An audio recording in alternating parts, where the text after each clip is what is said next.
नमस्कार, मेरा नाम भवतोष फोगाट है और आपका हमारे YouTube channel physics by Bhavtosh Phogat में स्वागत है। तो स्टूडेंट्स, आज हम क्लास 12th को सेमीकंडक्टर डायोड के बारे में पढ़ाएंगे। इसके VI कैरेक्टरिस्टिक्स भी हम आपको समझाएंगे फॉरवर्ड और रिवर्स वाइज में। सेमीकंडक्टर डायोड का जो दूसरा नाम होता है उसे हम कहते हैं PN जंक्शन डायोड। इसे हम PN जंक्शन डायोड भी कहते हैं। इसका जो सिंबल है, ठीक है, अभी ठीक है, पहले हम बताते हैं कि होती क्या है PN जंक्शन डायोड। तो PN, तो अगर हम एक P टाइप सेमीकंडक्टर, ये हमारे पास P टाइप सेमीकंडक्टर है, एक P टाइप सेमीकंडक्टर को अगर हम N टाइप सेमीकंडक्टर से जोड़ दें,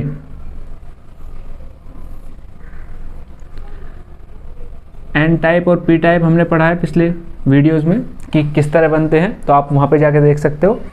P टाइप सेमीकंडक्टर और N टाइप सेमीकंडक्टर को जब हम आपस में जोड़ देते हैं तो वो जो जंक्शन बनता है उसे हम क्या बोलते हैं? PN junction. ठीक है, यानी इसे हम क्या बोलेंगे? PN junction.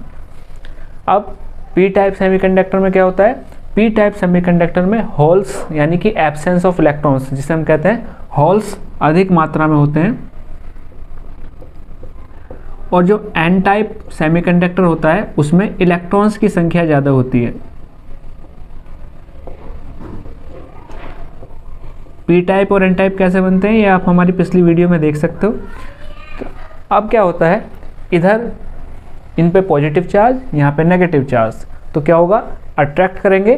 तो जो इलेक्ट्रॉन्स होते हैं ये मेजॉरिटी कैरियर्स में है N टाइप में, ये P टाइप की तरफ जाना शुरू कर देते हैं। तो जब ये जाते हैं तो अपने पीछे एक पॉजिटिव डोनर आयन छोड़ जाते हैं और ये इमोबाइल आयन होता है, यानी मूव नहीं करता।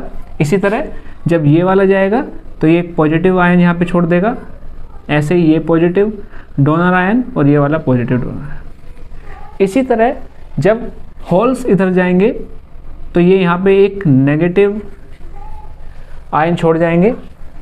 इसी तरह ये वाला जब जाएगा तो नेगेटिव एक्सेप्टर आयन, यहाँ भी नेगेटिव एक्सेप्टर आयन, यहाँ भी नेगेटिव एक्सेप्टर। अब क्या होगा, जब इस तरह जाते रहेंगे तो यहाँ पे चार्ज कैसा आ गया? पॉजिटिव। यहाँ पे एक लेयर बन जाती है, यहाँ पे नेगेटिव चार्ज की, यहाँ पे पॉजिटिव चार्ज की। अब जब होल्स इधर जाना चाहेंगे तो ये पॉजिटिव चार्ज इसे नहीं जाने देगा, क्योंकि पॉजिटिव पॉजिटिव आपस में रिपेल करता है। इसी तरह इलेक्ट्रॉन्स पर चार्ज कैसा है? नेगेटिव। तो इलेक्ट्रॉन्स जब इधर जाना चाहेंगे तो ये वाली नेगेटिव चार्ज इसे नहीं जाने देंगे, क्योंकि नेगेटिव नेगेटिव रिपेल। तो बीच में एक लेयर बन जाती है, इस लेयर को हम कहते हैं, यहाँ से यहाँ तक, इस लेयर को हम कहते हैं डिप्लीशन लेयर। अब पहला हमारा आता है, ठीक है, यानी PN जंक्शन डायोड हो गया ये हमारा।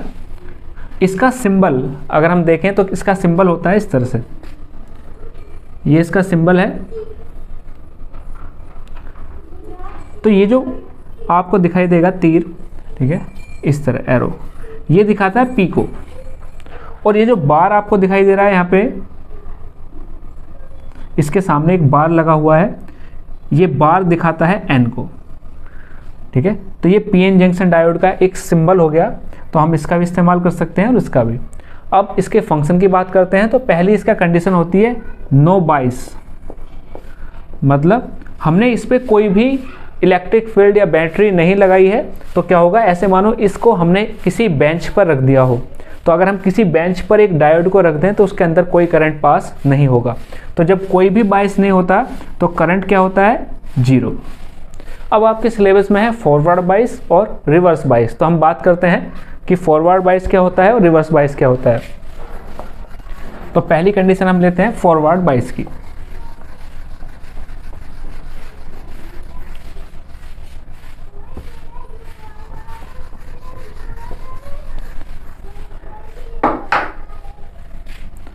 पहला आया फॉरवर्ड बाइस और दूसरा होता है रिवर्स बाइस। तो फॉरवर्ड बाइस में क्या होता है, जो हमारा P टाइप सेमीकंडक्टर होता है इसे हम बैटरी के पॉजिटिव टर्मिनल से जोड़ देंगे, और जो N टाइप सेमीकंडक्टर होता है इसे बैटरी के हम नेगेटिव टर्मिनल से जोड़ देंगे। P टाइप सेमीकंडक्टर को पॉजिटिव से, N टाइप को नेगेटिव से। अब इससे क्या होगा, अब जो इलेक्ट्रॉन्स थे वो पॉजिटिव की तरफ मूव करना शुरू कर देंगे, यानी कि जो इलेक्ट्रॉन्स थे वो हमारे इधर की तरफ जाना शुरू कर देंगे और होल्स इधर की तरफ। और जो बीच की डिप्लीशन लेयर थी वो कैसी हो जाएगी, पतली, क्योंकि लगातार इन्हें सोर्स मिल रहा है, तो बीच की जो हमारी डिप्लीशन लेयर थी वो कैसी हो जाएगी, बहुत ही पतली। और ये यानी बहुत ही पतली हो गई, और इसमें जो इलेक्ट्रॉन्स थे वो आराम से होल्स के पास जाएंगे और होल्स इलेक्ट्रॉन्स, यानी कि ये लेयर को आसानी से पार कर देते हैं और आपस में रिकॉम्बिनेशन करते हैं।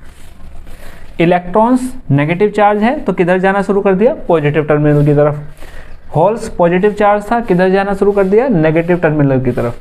तो आपस में रिकॉम्बिनेशन होगा और इसमें लार्ज अमाउंट में करंट फ्लो होता है और डिप्लीशन लेयर पतली हो जाती है। तो अगर हम ग्राफ खींचे इसका कि उसमें फॉरवर्ड बाइस में कैसा होगा, तो यहाँ पे हमारा पोटेंशियल, इलेक्ट्रिक पोटेंशियल डिफरेंस, यहाँ पे करंट, तो जो ग्राफ होगा उसमें क्या होगा, शुरू में तो टाइम लगेगा क्योंकि डिप्लीशन लेयर को रिमूव करने में बैरियर पोटेंशियल डेवलप हो जाता है, तो शुरू में तो करंट बहुत धीरे धीरे बढ़ेगा और फिर उसके बाद अचानक से बढ़ना शुरू हो जाएगा।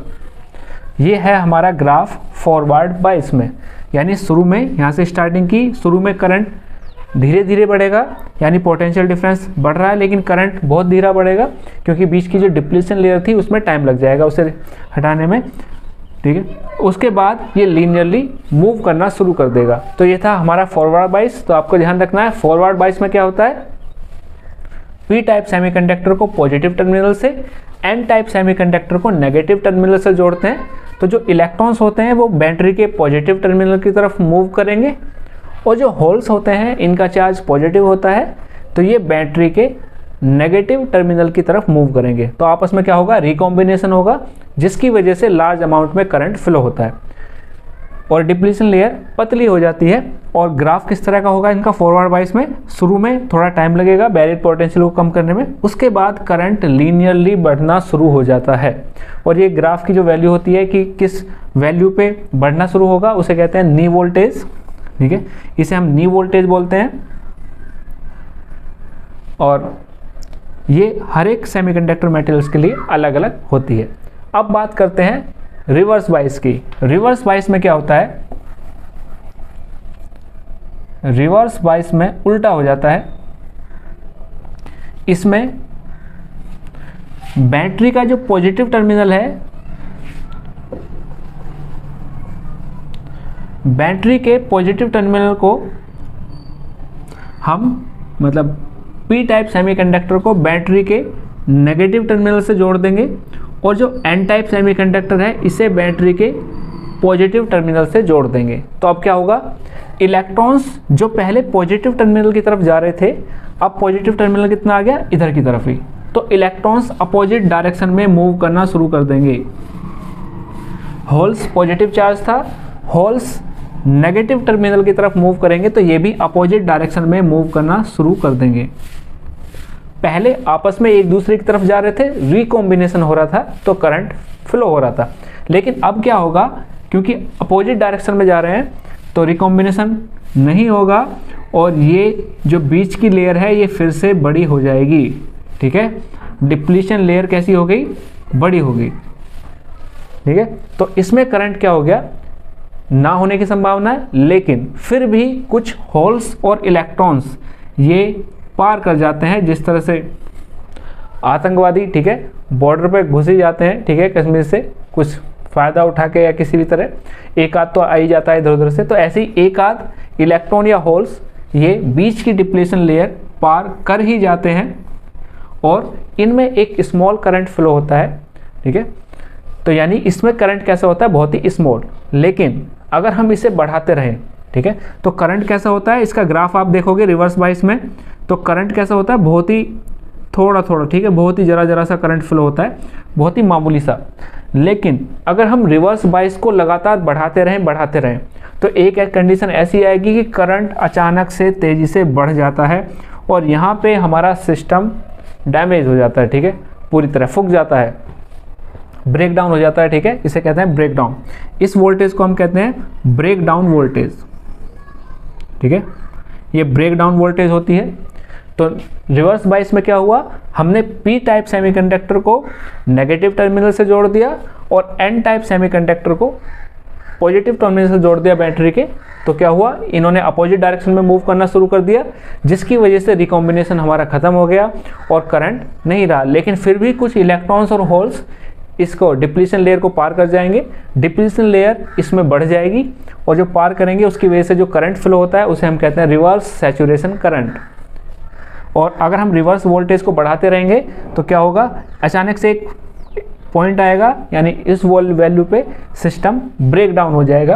तो ये था रिवर्स बाइस। तो पहला हमारा फॉरवर्ड बाइस और दूसरा रिवर्स बाइस, और ये इसके VI कैरेक्टरिस्टिक्स। तो आज की वीडियो में इतना ही। वीडियो देखने के लिए धन्यवाद।